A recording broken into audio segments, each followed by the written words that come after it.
On this episode of Newt's World, my guest today is Kevin Malone. He has had a remarkable career in Major League Baseball, working for teams including the California Angels, Montreal Expos, Minnesota Twins, Baltimore Orioles, and Los Angeles Dodgers. After he retired from baseball, he worked for Fox Sports and ESPN as a commentator. But his current devotion is fighting child sex slavery. He and his wife of 42 years, Marilyn, moved from Los Angeles to Las Vegas in 2018 and have worked tirelessly through several nonprofit organizations to help save children from human trafficking. In May 2025, President Trump appointed him to be the Health and Human Services Senior Advisor on Human Trafficking, where he continues to use his experience and relationships to fight for the eradication of child sex slavery. It's an important moral cause.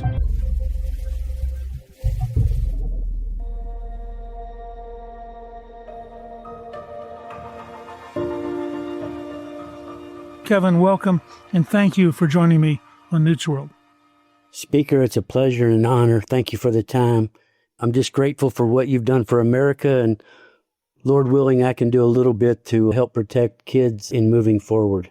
Well, you're doing an amazing thing, but first of all, you had a remarkable 17-year run in Major League Baseball, earned a World Series ring, had several postseason appearances, and you were named the best general manager in Major League Baseball in 1995. Looking back, how do you sum up that chapter of your life?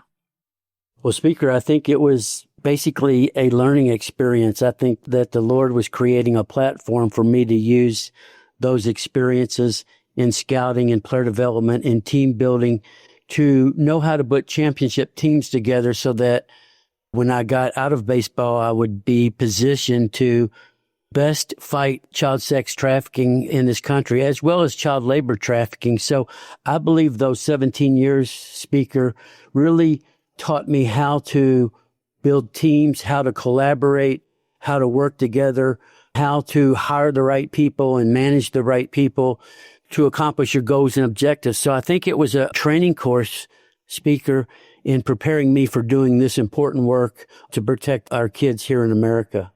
You were drafted by the Cleveland Indians after your time at the University of Louisville, where you played second base for the Batavia Trojans and Auburn Americans. What did you take away from that one season in the minors that helped shape the rest of your career? I believe that I learned two things, Speaker. I learned that I was a leader in different ways, that I worked with some of the better players to help them improve, and basically was kind of a coach in uniform. So I learned the importance of being a leader because I was also captain at the University of Louisville in my senior year in baseball there. And I think I continue to see the importance of strong leadership and helping teammates, players, people that I was working with to get better.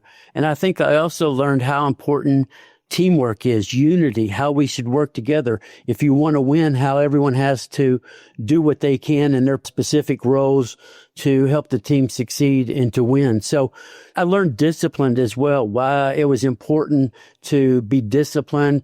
I always, Speaker, outworked everyone else because I was limited on talent. I wasn't as talented as a lot of players, but I could outwork them, outthink them, and find ways to beat them. So I think it just solidified my 1 year in professional baseball as a player, what I needed to do to be successful in life and to make a difference. After playing, you chose to go toward a master's in theology at Tennessee Temple Theological Seminary. That's a pretty big jump. What led you in that direction? I had always focused on myself and how I could be the best, and it was all about me. You know, whatever's best for me is what's best for everyone. And then I had an encounter with Jesus my junior year at the University of Louisville, and I realized that I was a sinner separated from God, and I needed a personal relationship with Jesus Christ. And God opened my eyes up, Speaker, to that it wasn't just about me. It wasn't about just do what you want to do, whatever's best for you, but it was about serving others. It was about loving God and serving others. And so that transition from kind of the world or from the focus on self really led me to the seminary to learn more about God, about theology, about the Bible, about what does it mean to really serve others and to make a difference in the world? So it was a major transition. It was definitely a lot different. I remember, Speaker, I was walking down one night. I used to play basketball late at night in the gym there at the theological seminary. And I was walking down the sidewalk and a truck goes by and these guys were egging me, yelling, "You're a Jesus freak, Jesus freak." They threw eggs at me, but they weren't baseball players, Speaker, because they missed me. The eggs splattered all around me, but they didn't hit me. So I think what I learned there was, God must increase and I must decrease. So I think that was what I learned, that putting others before me, God always honored and blessed that. And that's why I think that because of that, I think the Lord has blessed me and given me great opportunities.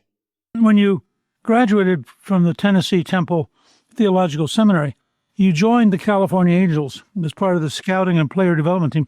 What is it you took from the theological seminary into this new job that was different than it would have been if you'd never gone there? I didn't graduate from the seminary. I met my wife. She was in the business school, Maryland, as you mentioned earlier, and kind of changed my world. I met a godly woman that cared about others as well and kind of was a great example to me. But what I took from the seminary training was the importance of unity, of team, of putting others before you, helping others succeed, leading others in the right way, providing them opportunities to develop and be successful. So I think I learned primarily from a spiritual perspective why that was important to God, but then how it translates and impacts others when you serve them, help them achieve their goals, help them to be unified as a team of scouts and coaches and do what's best for the organization for who you're working for. So I think it gave me clarity in my mind as to what it was going to take to be successful and to win championships. And I think from a spiritual perspective into the baseball world, it really just set the tone and laid the groundwork for me to be successful. When you were the Twins advanced scout in 1991, and you helped them win a very, very exciting World Series championship, which got you a championship ring. But to what extent does an advanced scout impact in a series like that? What were you doing to contribute to the team's success? Well, first of all, I'm sorry that we beat up on your Braves, although that World Series was one of the most exciting. Speaker, as you remember, 1991, each game was decided by one run. Each win was a home win. We started out in Minnesota at the Metrodome. We won the first two games there. We go to Atlanta for 3. Atlanta beats us all 3 in Atlanta. And then we go back to Minnesota and we win the next 2. So we win 4-3, win the World Series. I think what I did was my responsibility was I scouted the Braves 18 games into the regular season. So I got a lot of Marriott points there in that Marriott Marquis in downtown Atlanta because I scouted the Braves for almost 3 weeks on what their tendencies were. So I did a report. It looked like it was the thickness, the size of War and Peace on what are the tendencies of Bobby Cox? When did he make certain moves? When would he steal? When would he pull a pitcher? How did he create his lineup? So everything you can possibly imagine, Speaker, I put into a report.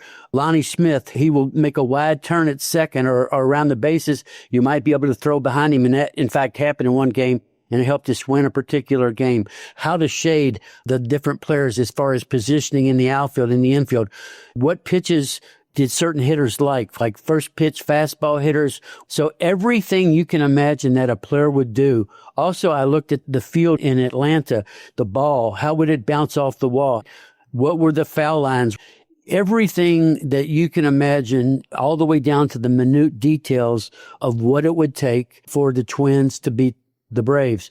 And Tom Kelly, who was the manager, they called him TK. I remember in game 6 or 7, he picked up my scouting report in the dugout and looked at it. And I don't know if he made a decision based on what he read, but all I know is that I was honored to be able to put that scouting report together to win a ring. It was great. One quick side note, Speaker, the day of the game, game 1 in Minneapolis, TK asked me to speak to the team just before the game. I'm a young baseball scout. This was a great experience. And 2 players only asked questions. Kirby Puckett, Hall of Famer, asked me, who do I really shade to my left or to my right in certain situations as far as hitters are concerned? Who hits in what gaps? And the second question was Jack Morris, who won 3 games in that World Series. Who's first ball, fastball hitters? That's all I want to know as to who I shouldn't throw first pitch fastballs to. So that was an honor to me to have 2 of the best players in that World Series ask me questions. So it was a great experience, and I'm thankful for that opportunity. Sorry about your Braves. Well, look, that's part of the business is you go out and compete, and sometimes you win and sometimes you don't. The point you made just now, I think most people don't realize how much professionals study before they go out on that mound or they go out in the field, and how much they've thought about it, and how, particularly by the time you get to the World Series, you have people who are very focused on a level of performance that's sort of astonishing. That's true, Speaker. And what's new now is with these sabermetrics and this computer analysis, you have players in between at-bats going into the clubhouse to watch their at-bats, to watch pitches, to look for tendencies. I mean, we were doing this in 1991 without the computer analysis and all that they're using now. I mean, it's gone to another level. So you're talking about every possible imagination that's in one's imagination as to every bit of information that can help you be successful, be it a pitcher on what pitches to throw and what counts, what hitters are looking for in certain situations, what managers, what their decisions they're going to make. I did that with the so-called naked eye in 1991, but they now have computers doing that. So I was blessed to be ahead of the game, and I learned a lot from those experiences. You ultimately were named general manager of the Montreal Expos, and the Expos really became very competitive. And in the strike-shortened 94 season, they had the best record, 74-40, in Major League Baseball. What is it you did to take that team and turn it around so dramatically? Well, I have to give a lot of the accolades and the tribute to Dave Dombrowski, who was the general manager a few years before that. He kind of laid the foundation, and then Dan Duquette took over for Dombrowski. Dave went to the Florida Marlins. Duquette came in, and he was there, and he put more pieces to that puzzle together, and then he left for Boston for the Red Sox, and then I took over, and I just added a few pieces to the puzzle, Speaker. These guys had did a great job before me. What we did in Montreal, which a lot of good teams do, is we added young talent when we needed to.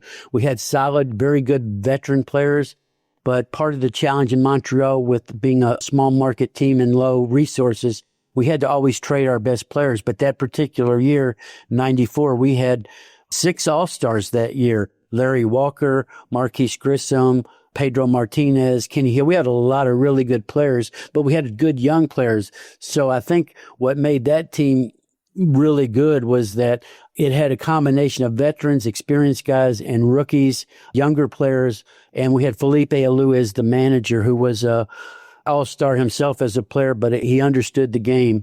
So I was able just to add a few pieces. I can't take much of the credit, Speaker. I just was in the right place at the right time, made a few additions, and kind of managed the team throughout the season. And I think that's why we were 74-40. And I have to say, your Braves were on our tails. We had some great games with the Braves that year, and we were ahead of them 6 games at the time. But everyone was talking about the Montreal Expos and the New York Yankees were going to be in the series. But unfortunately, the strike hit, and we didn't get to finish the season. But, ultimately, you ended up as an analyst on Fox Sports and on ESPN's Baseball Tonight. How much do you think your knowledge, your actual work in baseball, made you dramatically more effective in trying to explain to the general public what was going on? That's a great question. I think 2 things to that, Speaker, is one, I think that God blessed me with this ability, like you did, to understand certain situations and how to provide solutions to problems, to issues, how to outthink certain people, how to get to the bottom of things. And I don't say that boastfully, I just say that humbly, but I thought about it all the time. And I think God blessed me innately with the ability to analyze a sports game and how players perform. And then I think those experiences, I was able to translate that and share that with the TV viewers Usually it was short sound bites, so I didn't really get to go into detail like you're allowing me to do, but I was able to add concise, short, analytic perspectives on why players do certain things or why teams were successful or whatever it may be. It was a blessing that I had the ability, but then it was fine-tuned and I learned a lot more and built upon it through all those years, 17 years in the game.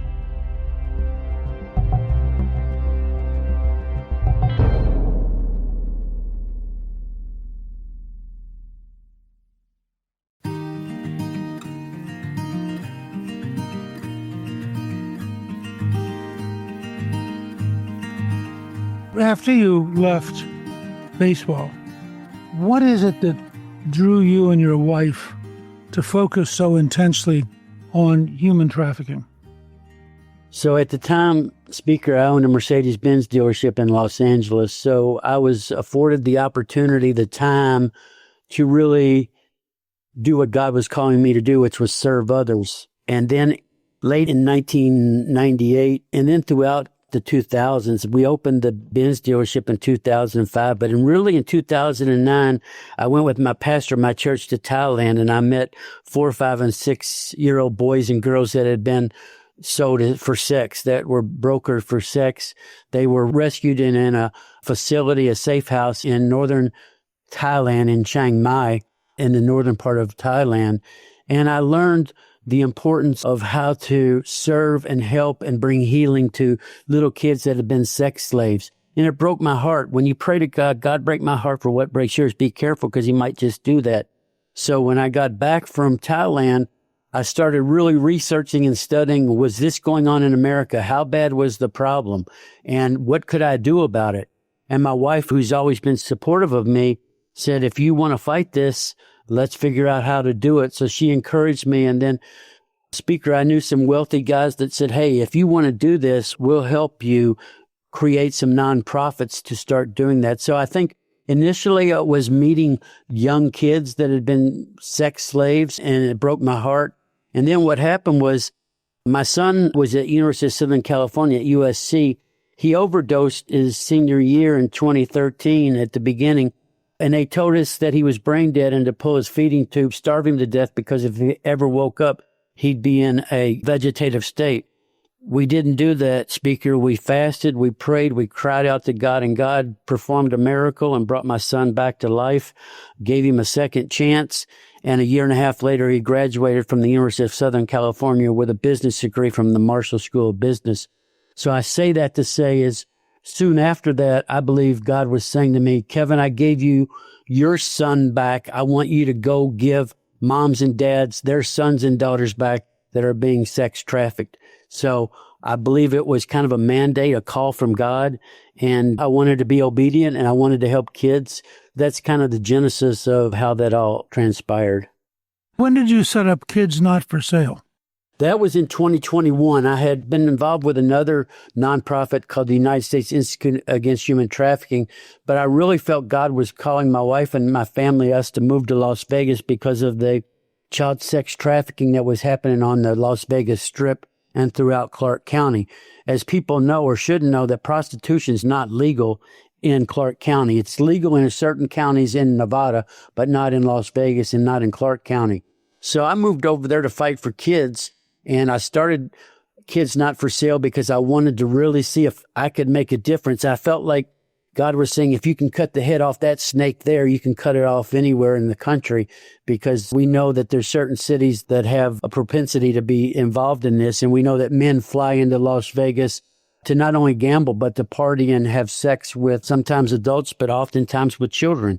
So it broke my heart. And I said, I'm going to go there and fight this. So I got to know Governor Lombardo, who at the time was the sheriff and the chief of police.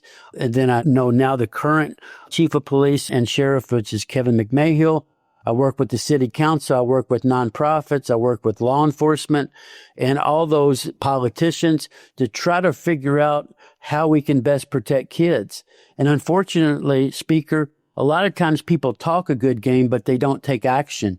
And you know this from being in Washington, D.C. I've been there 3 months now. And I tell you what, that town is full of a lot of talkers. And I don't see a lot of doers, a lot of action. You were one of the outliers. You were one of the leaders that took action, that made things happen.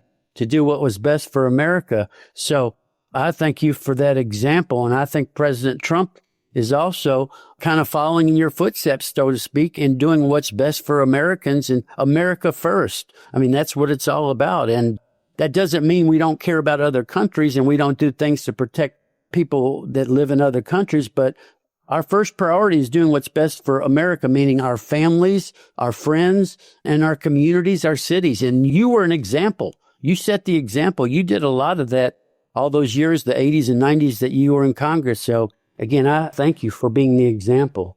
It's a great honor that you would say that. But as you know, it's a team effort. And President Trump recognized your leadership back in his first term in October 2019. He appointed you to the Public-Private Partnership Advisory Council to End Human Trafficking in the United States. Was that an eye-opening experience?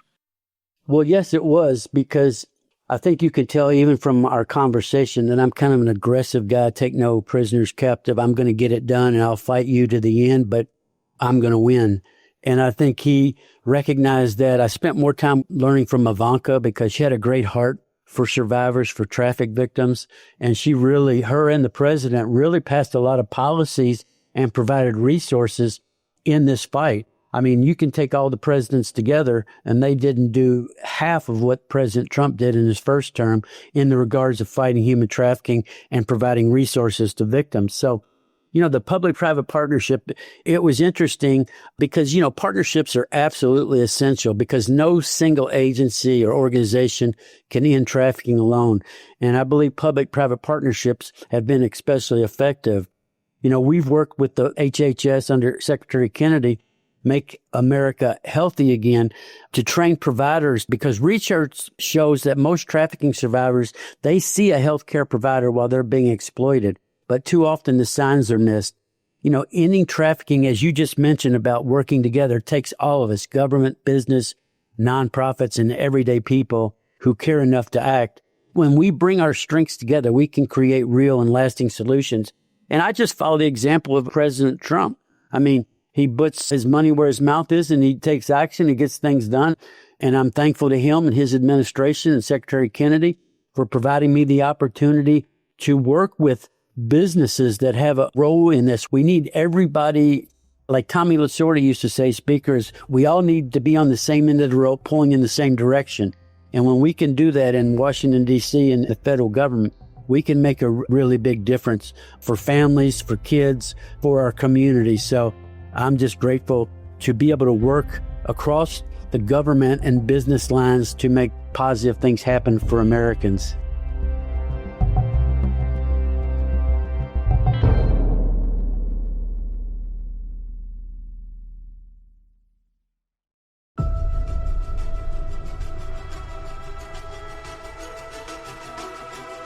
A lot of Americans will say, well, I'm against child trafficking, but they then think it's all overseas. How big a problem is it right here in the United States? That's a great question. It's a common misconception that human trafficking happens only in other countries. The truth is, Speaker, it's happening right here in our own backyards. It's in the suburbs, the small towns, rural communities, and major cities all across this country. And the interesting thing is trafficking often hides in plain sight. Traffickers prey on vulnerability, and those vulnerabilities exist in every zip code.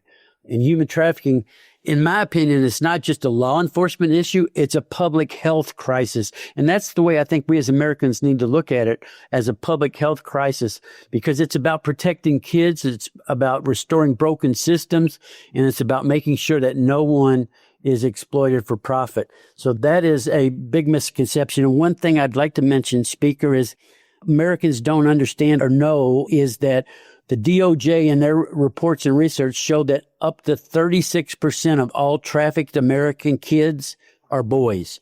People don't realize that boys and men are also being trafficked. So that's another misconception, is that only girls and women are being trafficked. Up to a third are boys. I had a boys' home when I was with the U.S. Institute Against Human Trafficking. We had 33 boys go through our home in 4 years, and we provided wraparound services. And a lot of them were recruited by traffickers on the gaming devices through social media. And that's a real big problem, Speaker, right now, is this technology facilitated abuses. The internet, it allows traffickers and evil people to come into your home through the phones, through laptops, through all the things that kids are on these days. So we've got a real problem with predators attacking our kids through internet, so through technology. So we need to do a much better job in protecting our kids. How young are some of the people who are exploited? Well, I'll give you a quick story. So when we had the U.S. Institute Against Human Trafficking, the boys, we called it the Hero House. We had one of our workers go up to Jacksonville and picked up a boy. And when he picked him up, he only had a trash bag of his possessions. Before he got in the car, he said to the guy that was picking him up, "Are you safe?" Basically implying that most men he's ever dealt with sexually abused him. Drove him back to the Tampa Bay area, which is where our trafficking safe home was, the Hero House. And when he got there, we found out he didn't know his birthday. He didn't know how old he was. We found out he had just turned 10 years of age, speaker. He had never celebrated a birthday. He'd never been to school, and he couldn't read or write. That's just a 10-year-old in America. And guess who the trafficker was? It was his father. So we're finding out in America that between 40 and 50% of all trafficked kids is familial. It's some kind of family connection. It's an aunt or an uncle, a grandmother, or someone that's considered part of the family. So we need to be aware of everyone that's dealing with our kids. It sounds like in many ways we're really becoming a pretty sick culture. We are, speaker. I mean, it's pure evil. The fact that men can't be satisfied with an adult woman, or that they have to go down this downward spiral into depravity, and that they can only be satisfied or have sex with a child. Here's a thought for you and for your listeners, speaker. What we're finding out, I'm working with the Department of Homeland Security as well. They're doing great work in this space, is that we have a real problem now with infants and toddlers being sold for sex all across this country. And not only are they being bought and sold, I'm talking about babies up to 5 years of age. They're being bought and sold for sex, and it's being videoed, and they're showing it. They're selling videos of men abusing sexually, violently, infants and toddlers. Now, how evil do you have to be to do that sort of behavior? So I have no patience with that. And, to me, we need to do everything we can to protect our kids. There's some crazy stuff going on out there, speaker. A group called 764 is this kind of cultic group, a satanic, demonic group recruiting kids to cut themselves, kill animals, and do perverted sexual acts on video, and then at the end commit suicide. We're living in Sodom and Gomorrah these days, and it's even worse than Sodom and Gomorrah because we got technology facilitated abuses and crimes that are coming right into our homes. And I would just encourage parents and grandparents, aunts and uncles, be protective of the kids and the children in your family or their friends, because they're under attack. They're being targeted by these evil predators. And we need to be aware of this. It's growing rapidly. The numbers are off the charts as to how fast these crimes are growing. Given your experience, what will it take for the U.S. to make a significant, lasting reduction in human trafficking over the next decade? Well, I think in dealing with AI, with technology, we have the potential to turn the tide, because right now AI is being used in technology facilitated abuses in a very negative, harmful, evil way. But if we use it in a positive way correctly, it can detect grooming behavior, it can flag suspicious activity, and it can help law enforcement intervene much more quickly. Through AI, we can analyze vast amounts of data that can identify trafficking networks and predict risk before the harm occurs. In short, speaker, the same algorithms that traffickers are using to exploit kids can be reprogrammed to protect kids. So we've got to take a real strong look at technology. And beyond the technology component, we need leadership in this country, and that is not only political, but business-wise. We need to invest in ethical technology that defends children, setting standards so that safety and privacy are at the forefront, not afterthoughts. And if we want to win the tech race, which we hear about a lot now, the best place to start is by protecting our kids. This isn't just a smart policy. It's a national security issue. And as you mentioned at the very beginning, it's about moral leadership. We have a lot of these big tech companies, Speaker, that are wanting to make money, and the money they're making is so vast, it's so great, because it involves kids being abused and being tortured and being sexually exploited. So we have to do what's right for our kids and sacrifice a few dollars at the tech level to protect all of our kids in this country. Are we going to have to put a large number of these people in jail? Yes, sir. We should. I mean, I think jail is too good for them. Between us, I believe in second chances, but it's hard for me to think that I can give a sexual predator, a pedophile, a second chance. But maybe a second chance, and I'm just speaking for myself, it's hard for me to say that. But if you give a predator, a pedophile, these people abusing kids a second chance, there's no more chances.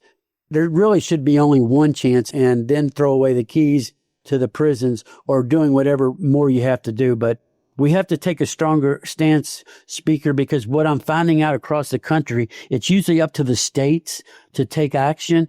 But a lot of these predators, a lot of these men that are buying sex, one important fact is that I've read or heard is that American men are the number one consumers of buying sex from children in the world. What does that say about us as American men, that that's what we're known for, the number one consumers of buying sex from children? So I think we've really got to figure out ways to help men, and maybe these are some sort of perverse addictions, but help is out there, and we can provide help, and we need to stop, and we need to increase the laws in certain states. A lot of these traffickers, a lot of these buyers of sex from kids, I call them rapists, they get a slap on the wrist. It's not even a felony. They plead down from a felony to a misdemeanor, and it's hard to really capture these predators, these pedophiles, but we've been looking the other way for a long time, and attorney generals and prosecutors, they need to prosecute these crimes and not plead down because they're tough cases to prove. You know, I want to thank you for joining me, because with your passion and your commitment, there are a lot of young people who are going to be safe, who otherwise would be very, very badly damaged and in some cases killed. And I want to let our listeners know they can find out more about Kids Not For Sale by visiting kidsnotforsale.org, which we'll have on our show page. And I want to wish you well. I'm so glad as a citizen that you have agreed to join HHS, work for the entire country, and I think you're going to have a big impact, and we're going to do all we can to help you. So thank you very much for being with me today. Thank you, Speaker. God bless you and your family, and I'll do my best to protect not only your family, but everyone's family in America. That's what it's all about, and I need to pray a lot, and I need to seek God's wisdom and guidance. I'm going to do everything I can, Speaker, so you and your wife, please keep me in your all's prayers, too. Thank you to my guest, Kevin Malone. You can get a link to Kids Not For Sale on our show page at newsworld.com.